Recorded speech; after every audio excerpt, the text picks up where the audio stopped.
어제 기준으로 사직서를 낸 전공의가 8,800명을 넘어선 것으로 집계됐습니다. 이 가운데 대부분이 실제로 병원을 떠난 것으로 확인됐는데 정부는 전공의 6천여 명에게 업무 복귀 명령을 내렸습니다.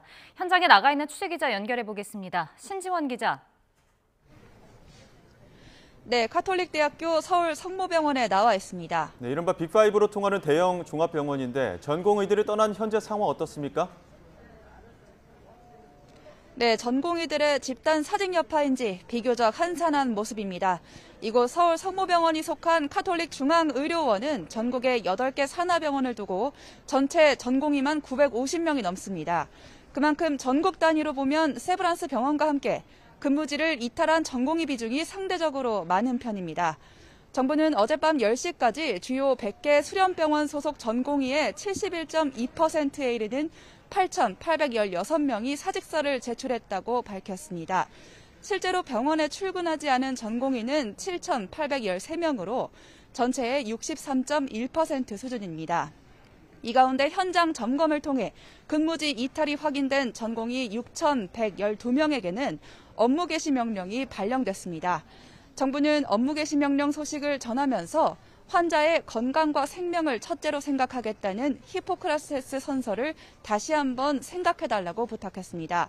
병원을 떠난 전국 전공의들은 어제 긴급 총회의를 열고 의대 증원과 필수 의료 정책을 철회하라는 내용의 공동 성명서를 발표했습니다. 전공의 단체는 정부가 의대 증원 2,000명에 대한 근거 자료를 공개하지 않고 있다며 정치적 표심을 고려한 급진적인 정책이라고 비판했습니다. 네, 전공의들의 집단 사직 움직임에 대해 정부는 어떻게 대응하고 있습니까? 네, 어제 대한의사협회 비대위는 정부의 업무 개시 명령에 대해 헌법상 직업 선택의 자유를 침해하는 것이라고 밝혔는데요. 정부가 오늘 브리핑에서 이를 전면으로 반박했습니다. 환자 생명을 위태롭게 하면서 집단 사직하는 게 과연 헌법상의 기본권이냐고 되물으면서 국민의 생명권보다 우선할 수는 없다고 밝혔습니다. 또 정부가 비상 진료 체계를 상시 점검하고 있다며 2, 3주 정도 버틸 여력이 된다고 설명했습니다. 다만 전공의들이 신속하게 현장에 복귀해달라며 아직 행정처분이 나가지 않았기 때문에 즉시 복귀하면 모든 상황을 회복할 수 있다고 회유했습니다. 정부는 전공의들의 복귀를 두고 회유와 압박을 병행하는 모습입니다. 장기간 업무 복귀 명령에 불복하는 전공의에 대해선 법적 조치를 준비하고 있는데요. 법무부와 행정안전부는 오늘 오후 3시 정부 서울청사에서 합동 브리핑을 열고 의사 집단 행동에 대한 대응 방안을 밝힐 예정입니다.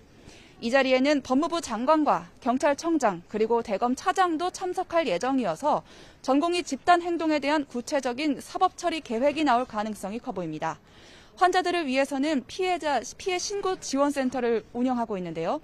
이틀 만에 피해 사례 92건이 접수됐다며 대부분 수술이 취소되거나 무기한 연기된 경우였다고 밝혔습니다. 지금까지 서울 성모병원에서 YTN 신지연입니다.